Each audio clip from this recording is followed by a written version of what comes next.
on this particular LinkedIn thread. This is very important. If you ask questions on the chat window, we might miss it out on all the chatter. Also, we can continue this conversation even after this session with Phil on our LinkedIn thread.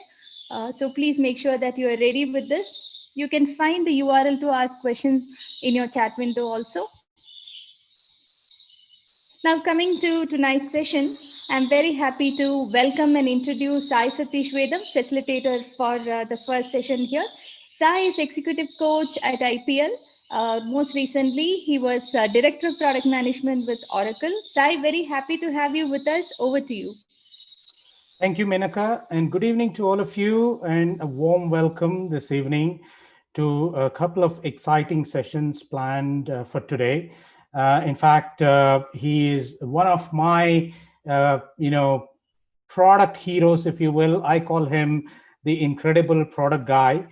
Phil, if you can turn on your videos and say hello to everyone before I introduce you, just to make sure that, there you go. And thanks for joining, Phil. For those of you who are not familiar with the name Phil Libin, I'm sure it'll ring a bell pretty quickly when I introduce him. But in the past few months, I think there is not a single person on this conference, and I see several people slowly joining in. Usually we have hundreds of folks who join, so I'm pretty sure many people would be joining in. And by the way, this session is streamed live on LinkedIn, on YouTube, and Twitter. And of course, folks joining us on the Zoom call itself, right? And I was saying that in the past few months, given the pandemic situation world over, it's an unprecedented situation, as you all agree. There is not a single person in this audience who have not attended a virtual meeting, a virtual class, or a virtual conference. In fact, whole families are on virtual meetings these days, right? Kids on virtual classes, parents on work meetings, and it's chaotic, and at the same time, it's a very new experience to many people, right?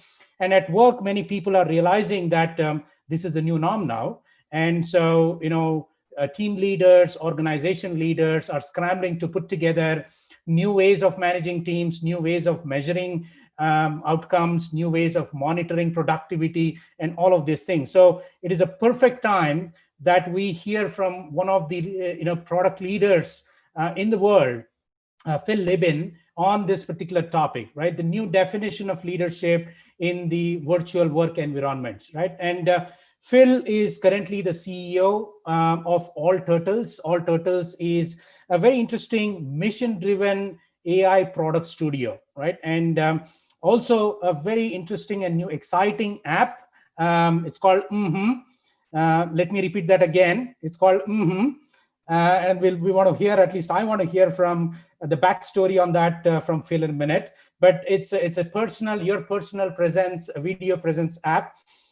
In fact, Phil has been a CEO for more than 20 plus years for various companies that he co-founded and led, right? And way back in 97 with a company called Engine5, which helped companies come to have a digital presence. And then he built a company called Code Street, which focused on security and identity, which got acquired by Active Identity, if some of you may be familiar with that company.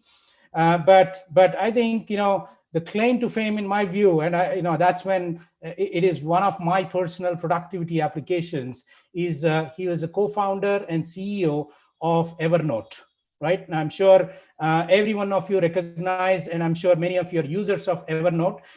It not only organizes notes and things for you, for many people, it organizes their lives, right? So with about 250 million plus users worldwide, I'm sure it's one of the most successful personal productivity, application that you've seen. Now, if you notice, there is a pattern in all these things, right? I think Phil seems to be a big proponent of simple business models, right? Simpler and clear ways of direct monetization from these products, as opposed to using data or advertisements or anything, which complicates not only for the businesses, but even for consumers. So with that, I would like to introduce all of you, and it's a great pleasure for me to introduce Phil Libin. Thank you, Phil, for joining. And, please go ahead with your wizardry, and we're all waiting for, to be wow. Thank you. Thank you so much for inviting me. Can everyone see and hear me okay? Yes, we can. Absolutely. Great. It is, I am coming to you from San Francisco, where it is, I just realized this today. This is the earliest, it's only 7:30 a.m. here, that I've tried to do a Zoom conference, and just realized that my windows are directly facing the sun. So it is extremely bright. I can barely see anything. I'm pretty much blind, but thank as you. long as you Thank you can for see joining me, it early. Yeah. I think it'll be okay.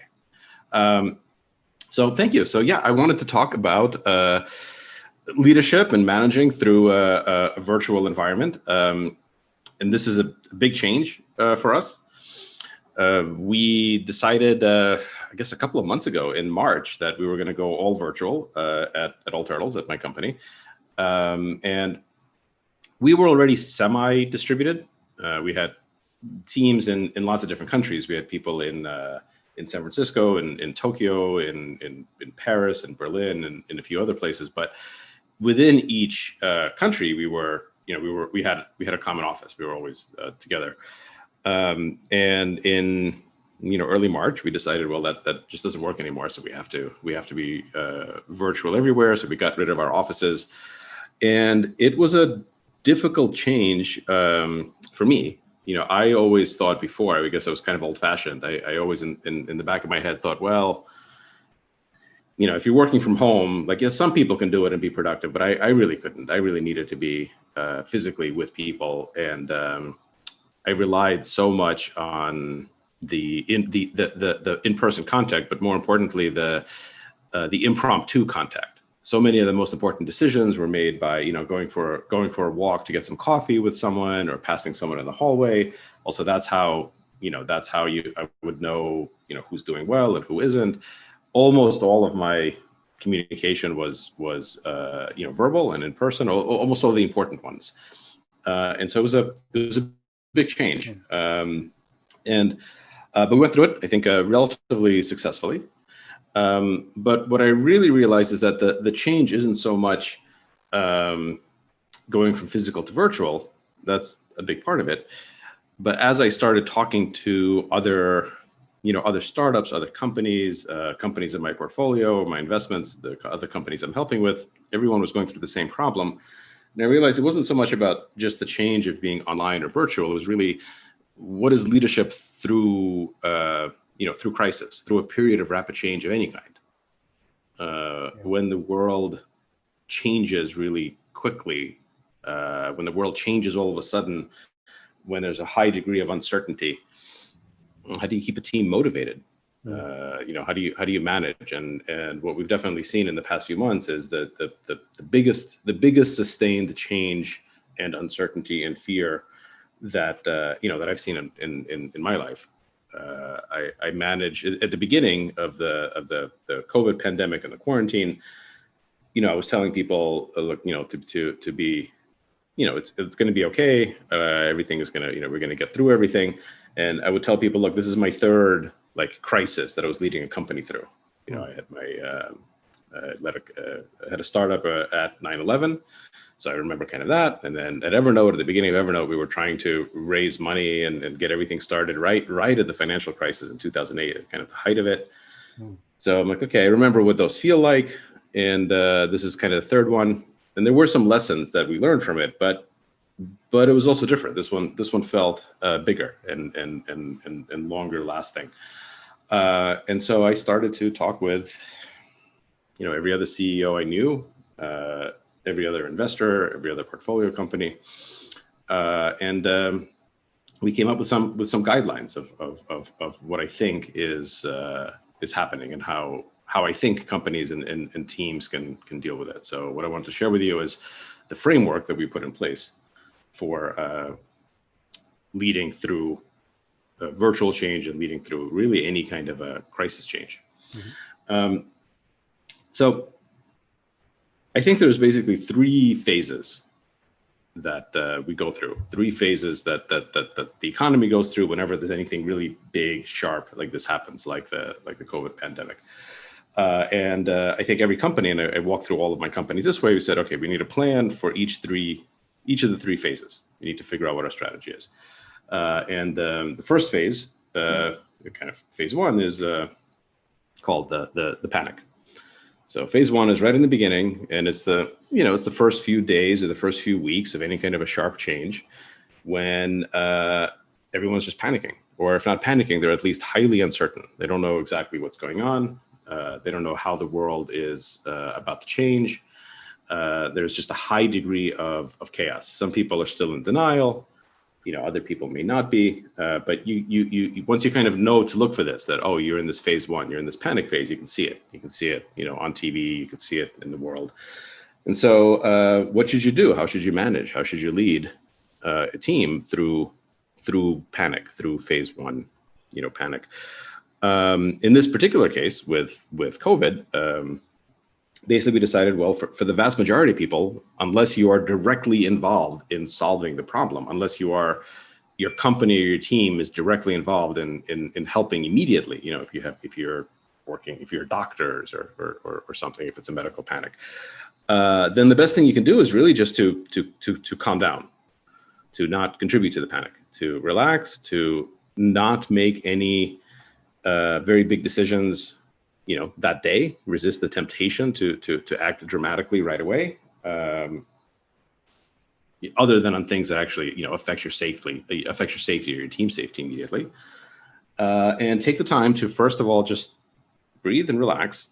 Second of all, make sure everyone's okay.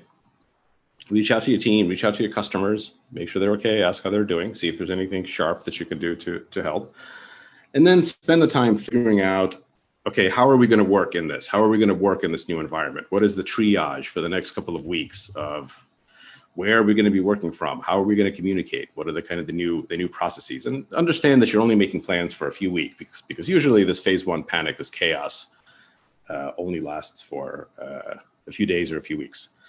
So I think I walked about 30 different companies through this plan, and for almost all of them, the phase one strategy was the same, which is just try not to do too much. Just try to make sure everyone is okay. Try to talk, try to communicate, and try to figure out how you're gonna work together. And then have criteria for how are you gonna know when you're out of this phase. Like what are you gonna look for to suggest that you're not in this panic phase anymore, or the world isn't in this panic phase anymore. There's a bunch of different criteria.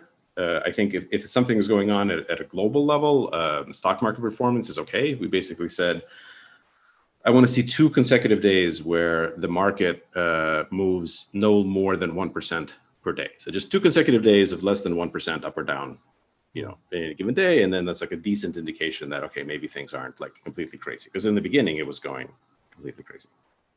So about 3 weeks later, we got out of the panic. And the next phase is always, this phase 2 is the tunnel. So the tunnel is the phase that the world is in right now. And this could be pretty long. This could be many months. It could be, several years.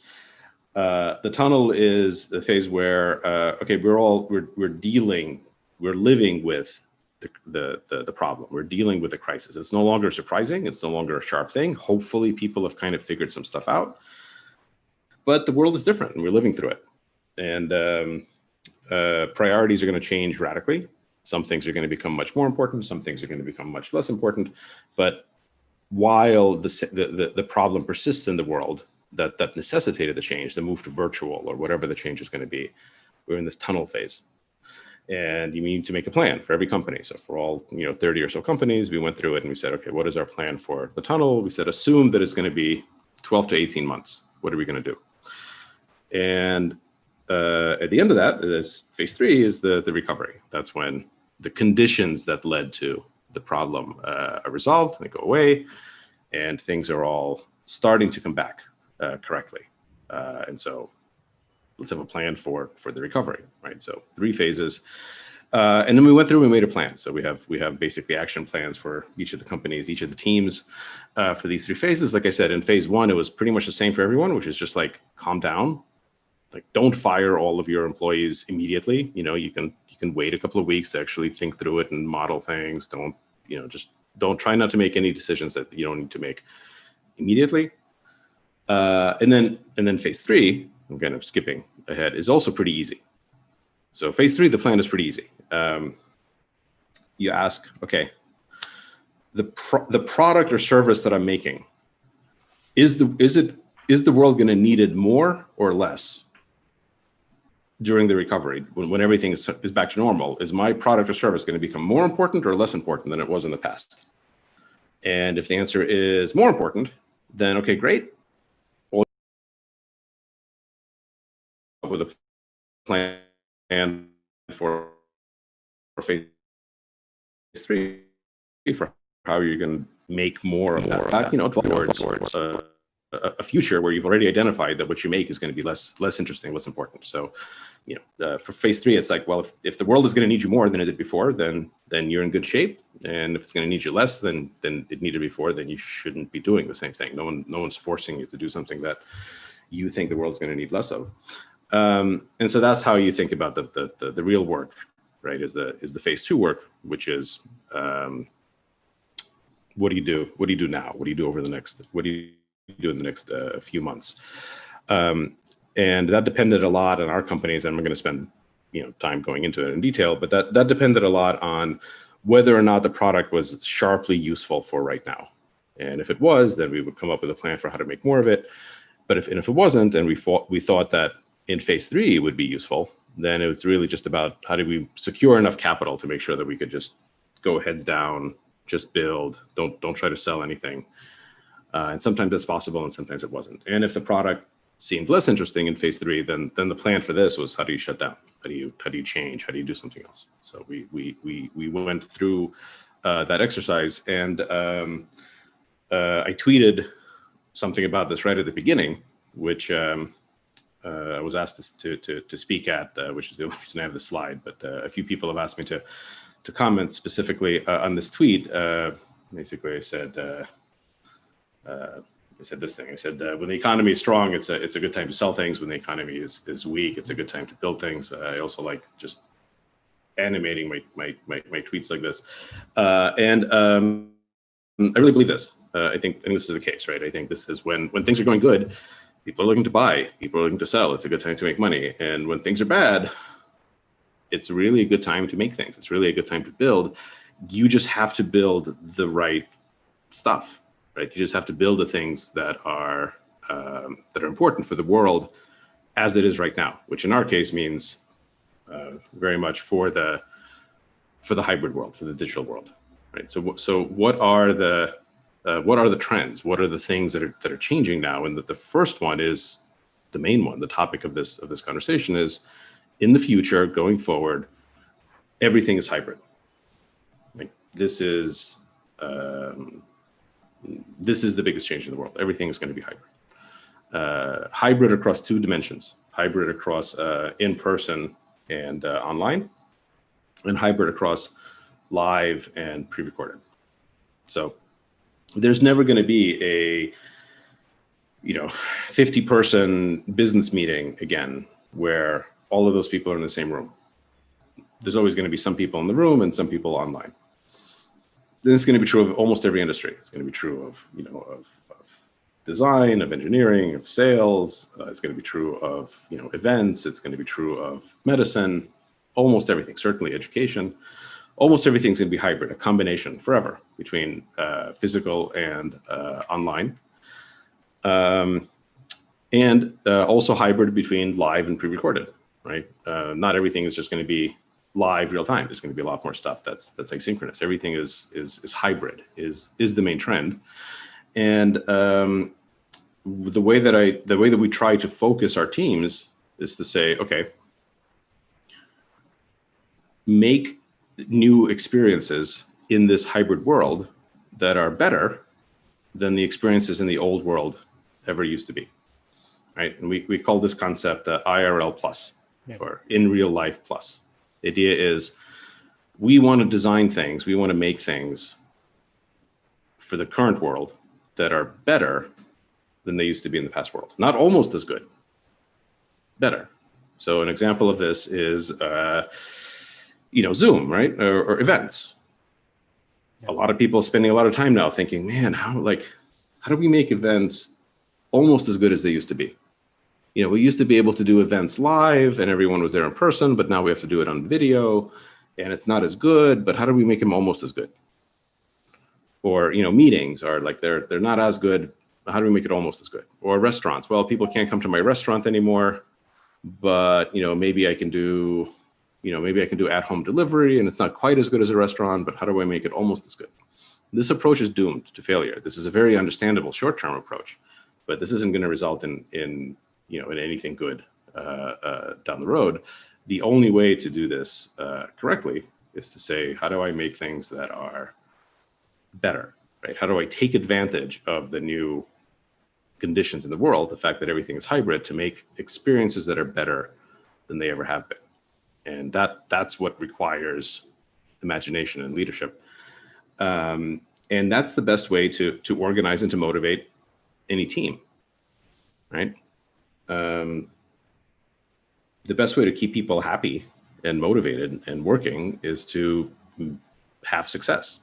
Is to make them feel like they're part of a successful team, like they understand that what they're doing is something hopeful, something that's going to be better than before. And if you can do that, and you can have visible signs of progress and success, then it's actually pretty straightforward to keep everyone motivated and to keep everyone communicating and to keep everyone on the same page. People will just naturally do it. And if you don't, if people feel like they're not working on something that's making progress, that's having success, then you can spend a huge amount of time on culture, on tools, figuring out, okay, we're going to have, 2 weekly stand-up meetings and all hands, and we have to use, this tool and that tool, and we're going to do Slack, and we're going to do this other stuff. None of that stuff's going to matter if you're not succeeding. And there's kind of a vicious circle here, because you're going to get low morale if you're not succeeding, but people are very hesitant to attribute the low morale to lack of success. Usually they're going to complain about something else. They're going to say, well, our communications are bad, or we feel out of the loop, or we need to invest, we need to have a different culture. These are all symptoms that maybe you're just working on the wrong thing.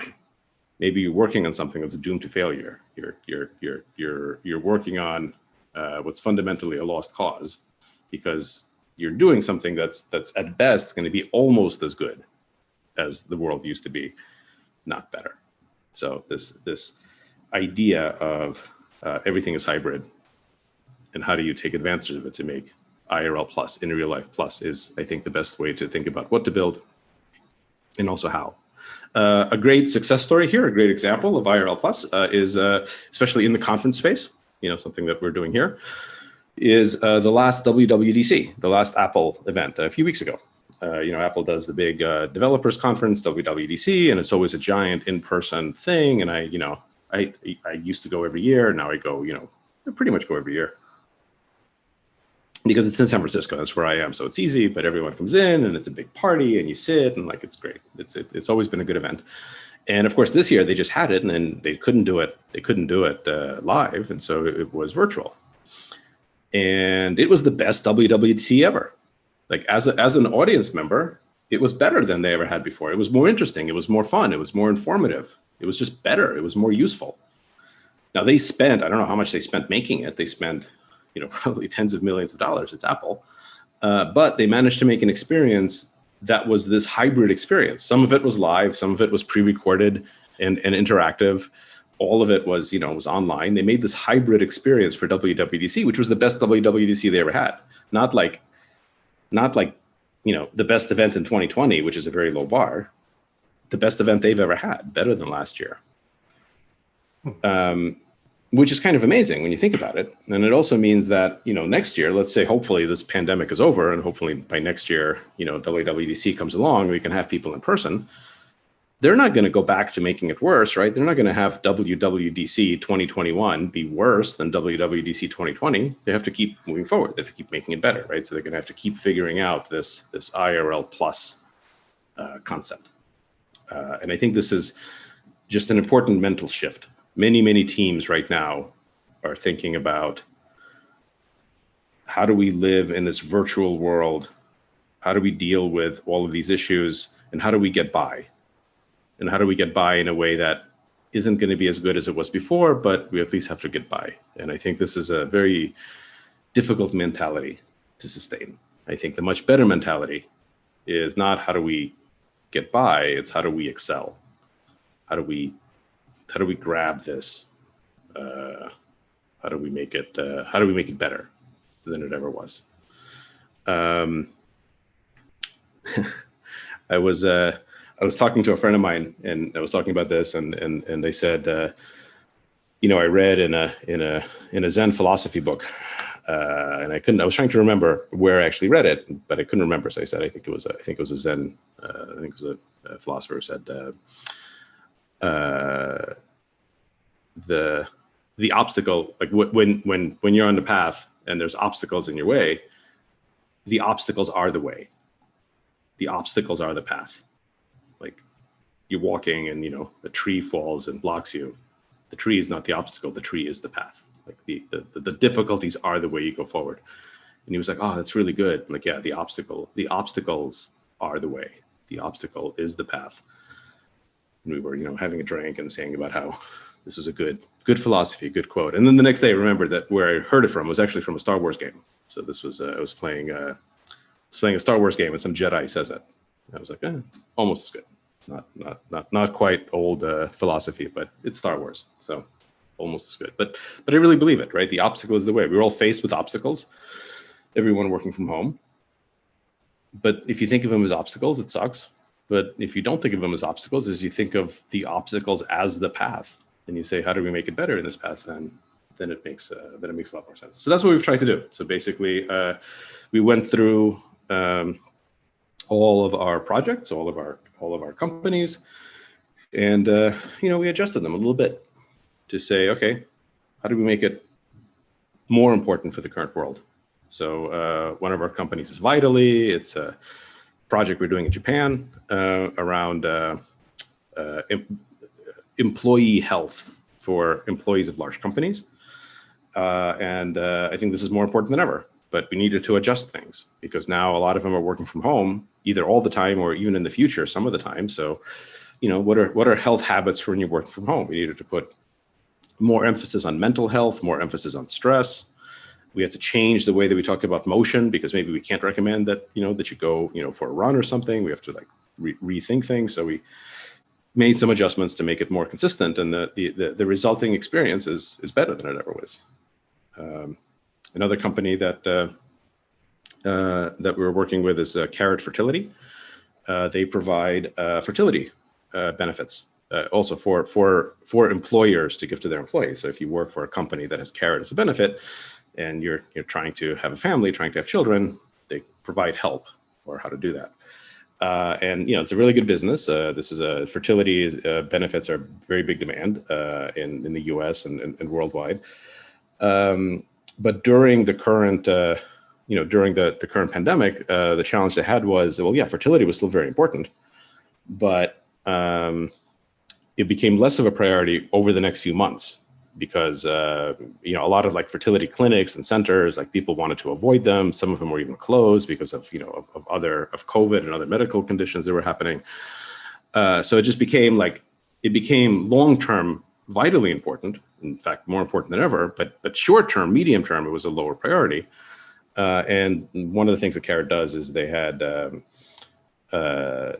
help you through a fertility journey. So if you're undergoing any kind of fertility treatment, they guide you, they kind of coaches, and that stuff became less urgent because a lot of people were delaying that for a few months or for a year during this crisis. But they realized that, okay, well, maybe the fertility stuff has become a little bit less urgent immediately, more urgent in the long term, but maybe a little bit less now. But what's even more urgent is pregnancy.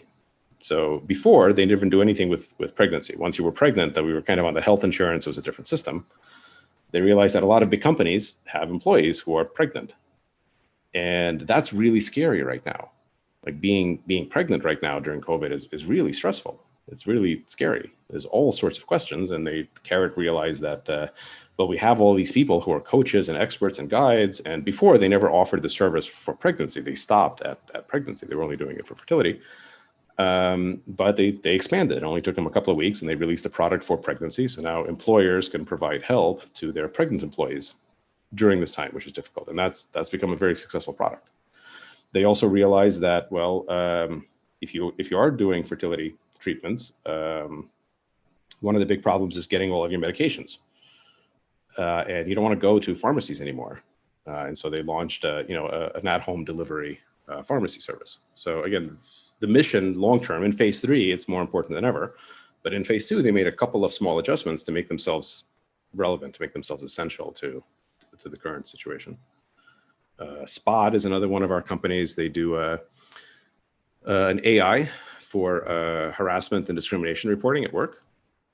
And this is another example. Well, now that almost everyone is working online, what does discrimination and bullying and harassment online feel like? It's different from in person, and you have to deal with it differently. So they started doing all sorts of work about how to prevent and train and cope with harassment and discrimination online. TELUS, another one of our companies, they do Eldercare. So it's a device, a little radar device. It's kind of amazing. You put it on the wall and it automatically detects your heart rate, breathing, moving, vital health statistics for elderly people, for Eldercare. It's meant to keep elderly people at home longer because it could tell how they're doing without any kind of video or audio or wearables. This is, of course, a huge need, especially right now, but always a huge need. But they added cough detection to their algorithm. So they were actually able to detect not only like how well are you sleeping, how well you're moving, but they can tell like, are you coughing, are you having problems breathing? And that became very relevant. And now they're getting installed in eldercare facilities and nursing homes. And of course, the new thing we're doing is what I'm using here, which is which just launched closed beta a couple of days ago. But this is an entirely new. Like we only started thinking about this and working on this after lockdown, just a few weeks ago, where we realized, okay, well, video meetings and video presentations are kind of boring and ineffective. So how do we make it better? So we made a new company to do it. So that's basically the idea. I gathered all of my teams together. At the beginning of this change, and we talked. And one of the things that I felt, I remember in the first few weeks of this change, was it felt weird to me because I realized that I was non-essential, right? In the sense that people were using the word essential and non-essential. I was a non-essential worker. Like no one needed me to do anything. Right. It turned out that the essential workers were the healthcare people and the people who delivered, groceries and cleaned the streets, and like the rest of us were unessential. And that was a weird feeling for me, being unessential. I never thought of myself as unessential. Right. I always thought of myself as like vaguely important. I'm not sure how exactly, but it was my image of myself. And all of a sudden I realized, man, I am unessential. Best thing I can do is just stay out of these, stay at home and stay out of the way of the people that are doing, the essential work. And most of my friends are unessential, and most of my coworkers are unessential, and it's a weird feeling. And so when we got everyone together, I said, well, we were all unessential. We're not essential to dealing in the short term with the crisis. So how do we become essential to the recovery?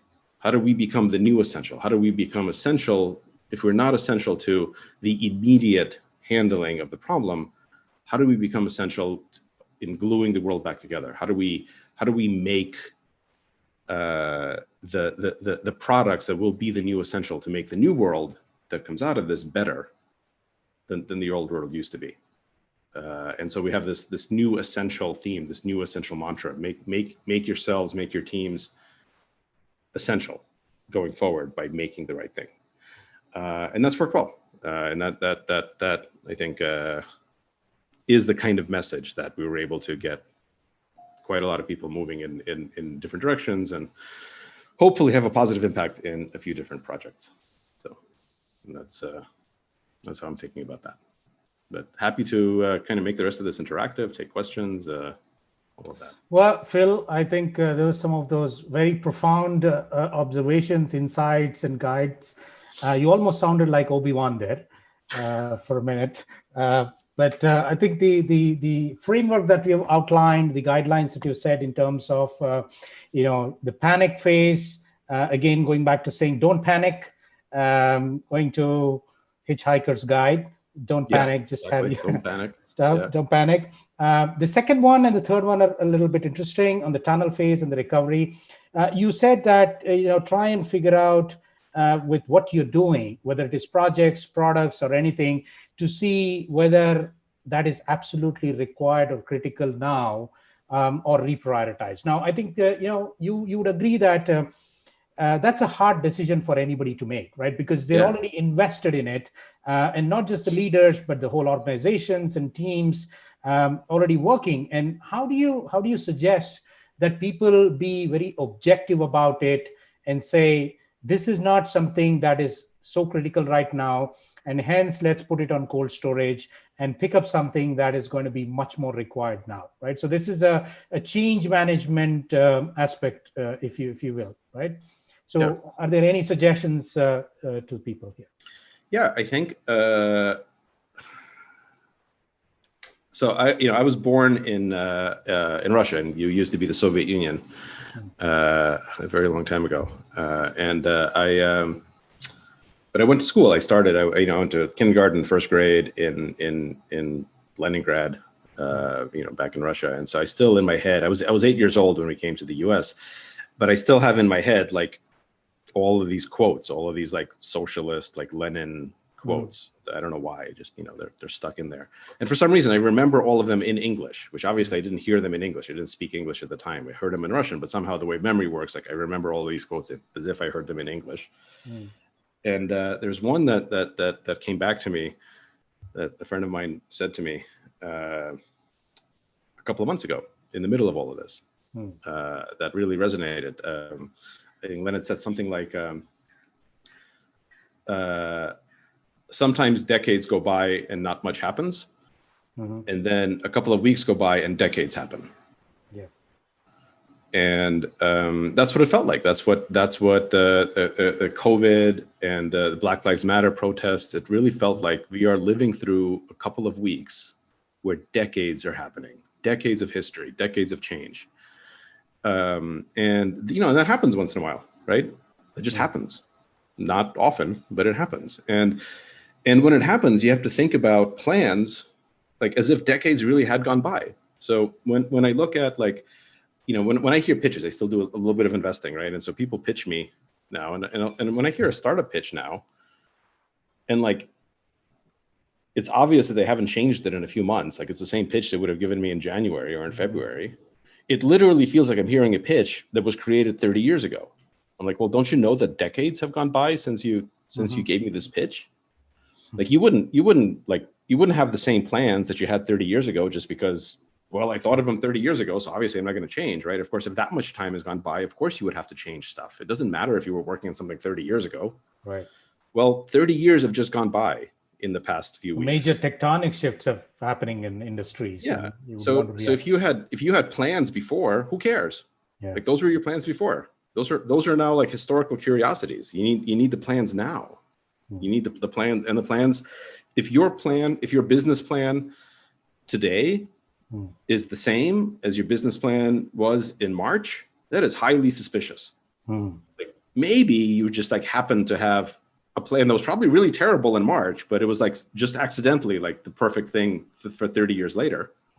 But more than likely, like if you had a plan in March and it still hasn't changed very much, like that's pretty suspicious. So yeah, I mean, you just like the way that I advise people to do this is like, I know it's easy to get attached to your own feelings and your own plans, but okay, well, pretend that 3 months ago was actually 30 years ago, and update your plans accordingly.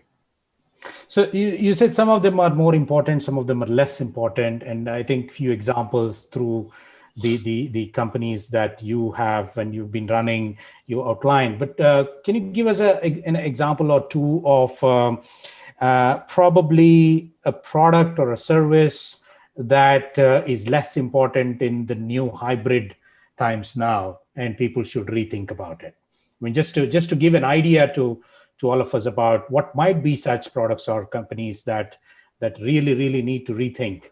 If at the outset on the face of it, it seems like everything is needed, right? And so there must be some deep mechanism or a way to understand which one is important now and which is not. Is there is there a way to do that? Yeah, I mean, I think this, like sums it up pretty much, right?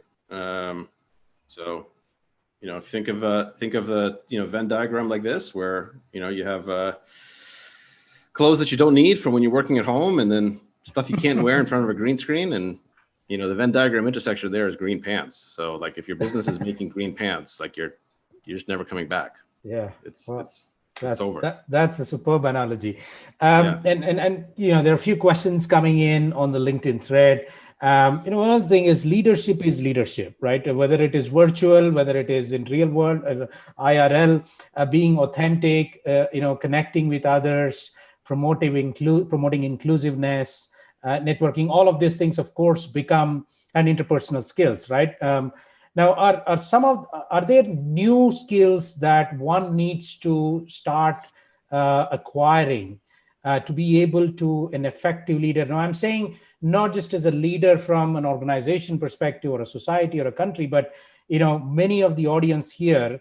By the way, I think it'll be useful to take a quick poll or to see how many, what is the composition of the audience. We should have done this a little earlier, but not too late to see what is the composition of the audience, right? So I'm sure many of them are actually team leaders and group leaders and business units and everything. Are there new skills that you would encourage folks to start building and acquiring to deal with this, teams in virtual environments or workplaces in virtual environments? I think there's a thing that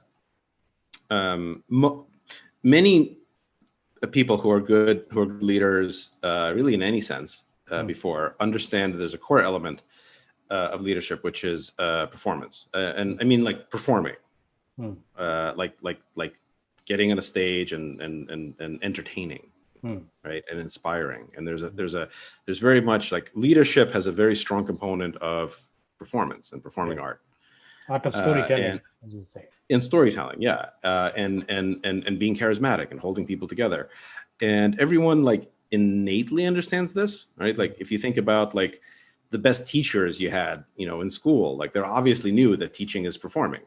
The best doctors understand this, right? Like obviously it's not only performing. Sure. Nothing is ever only performing. I mean, maybe just like acting is, but like, a teacher isn't only a performer. They also have to be like really good at teaching, but they have to be good at performing. A doctor obviously isn't only a performer, also has to be good at medicine, but the performance matters a huge amount in how the patients perceive it, how effective it is. This is just true of everything, right? This is true of sales. This is true of everything. So it's performance. It's how you lead a meeting. It's how you talk. And being on video screws all of it. Being on video throws everything that we inherently know about how to perform, and it throws into the garbage. And it's all different. And so we need to reinvent a way to perform, a way to be entertaining when you're a little head in a box on Zoom. This obviously the motivation for the work that we're doing with them. But it's because this is such a missing element, that we, the medium of the way that all of us interact changed, and it became more boring and more tiring and less effective because we all lost all of our tricks, all of our like little performance things that we do. Many people without thinking about it, some people with thinking about it. So I think it's like, as a good start, like, yeah, if you're leading a team, if you're trying to sell anything, you just got to think through, okay, how do I get that entertainment portion back? How do I become engaging and entertaining in this new medium? And no one's figured it out exactly, although, we're starting. That's going to be a very critical skill, because you no longer can perform or impress people in a physical context. It's as you said, is a hybrid now. Yeah, and it's the first step of like with everything, the first step with this is just understand that you need to do it. I think a lot of people who are naturally very gifted performers in some setting, as salespeople or something, they sort of think, they like refuse to recognize that what they're doing is performing, because maybe they feel that it's somehow like cheap or a trick. So like in their brains, they're not performing, but of course they are. And those people are going to have the hardest time making the adjustment to a hybrid world, because if they're not aware that this is now something that they used to do, but now they're not doing it anymore, it's going to be miserable. So I think the first step is just like admit admit that your job is to entertain people, and that you're not doing it if you're being boring on video, and figure out a way to be less boring, and you start getting some of that performance back.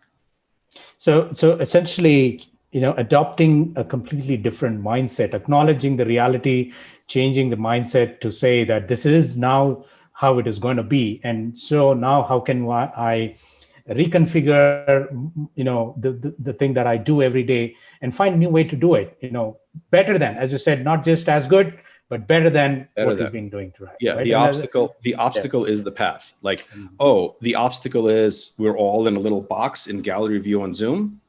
That's not an obstacle. That's the path. Like, make that funny. Do something with it. Like that is the path. And make it. Yeah. Sorry, go ahead. Finish it up, please. While many companies might be looking at this as an opportunity and reprioritizing things, as you said, what is the most important thing right now going forward? Let's put other things back.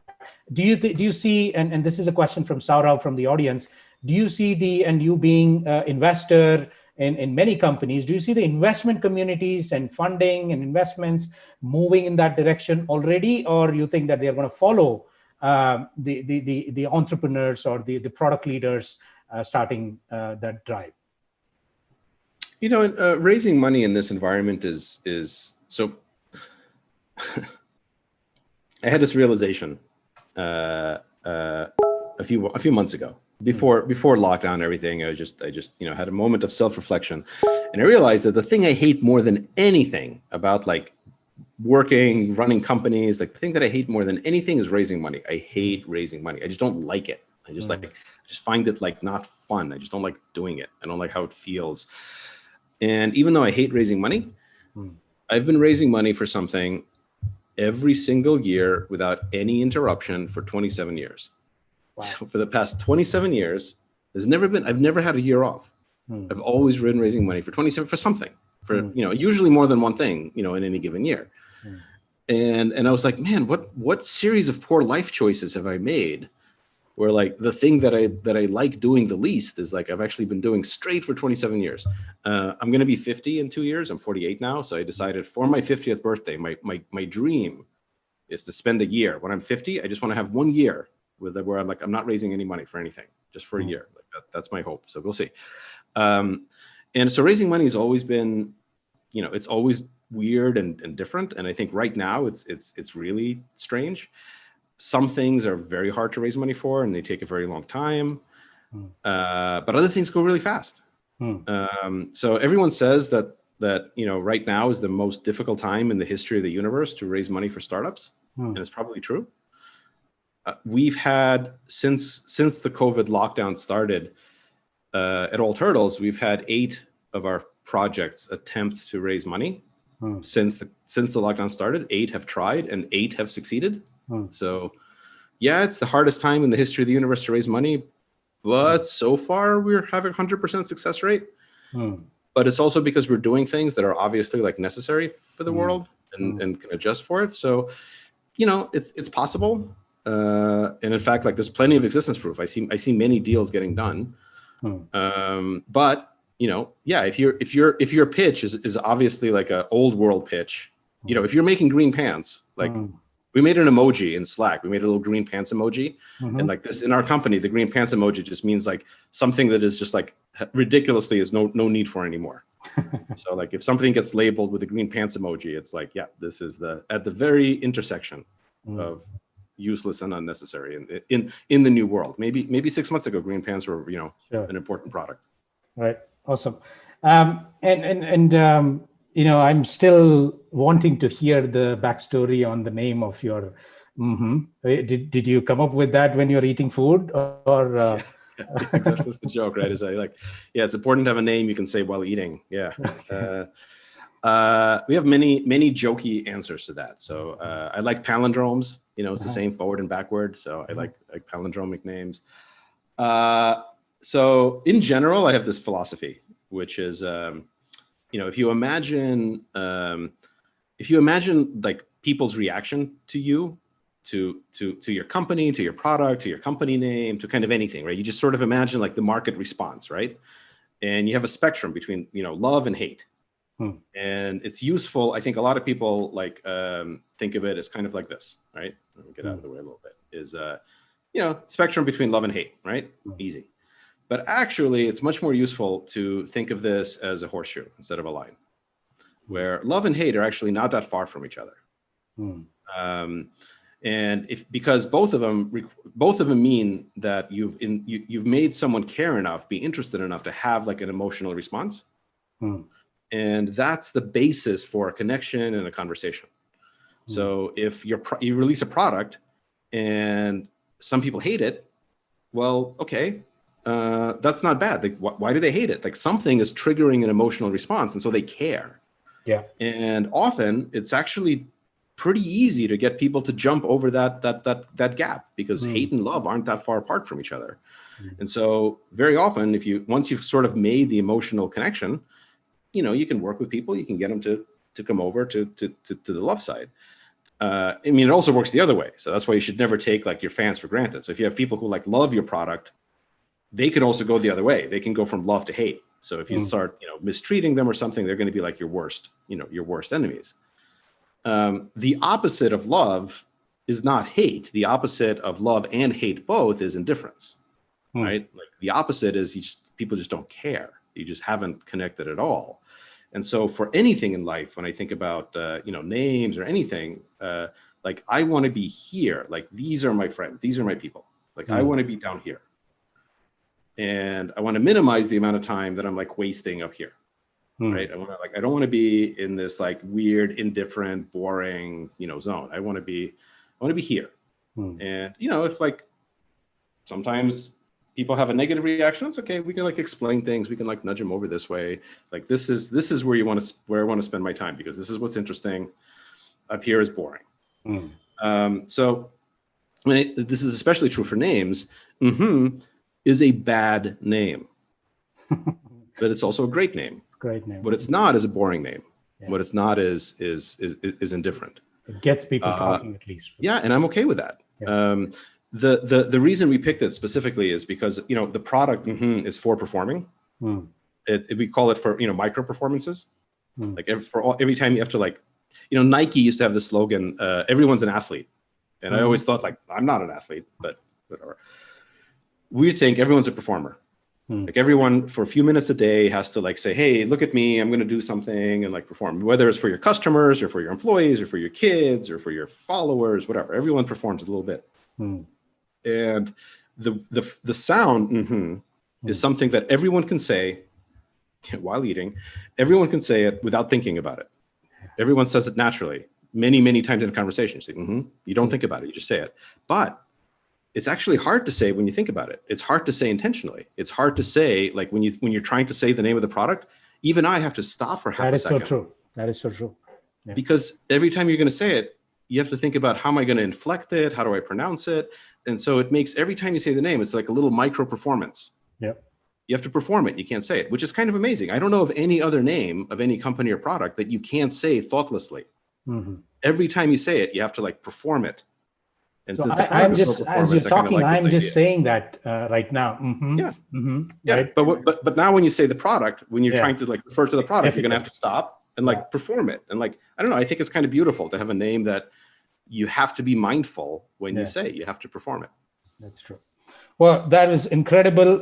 Thank you so much, Phil, for your time and for that very prescriptive framework and some guidelines, how to think about looking at products and projects that everybody is doing, especially leaders, and think very carefully what's important, what's not, and double down on things that you believe are important, are going to serve purpose going forward, and probably come back to the ones that later. And with that, I'll hand over to you, Menaka, and just a few seconds before you head off, Phil. I know it's going to be a busy morning for you. I know Saturdays, I'm sure, are more busy than weekdays, but then just a few seconds. Thank you. Thank you very much. Thank you for the opportunity. Thank you, Sai. Well, Phil, thank you so much. So that was a very interesting session. So I'm sure there is no scope for any indifference here in this session. And thank you so much. And we love it.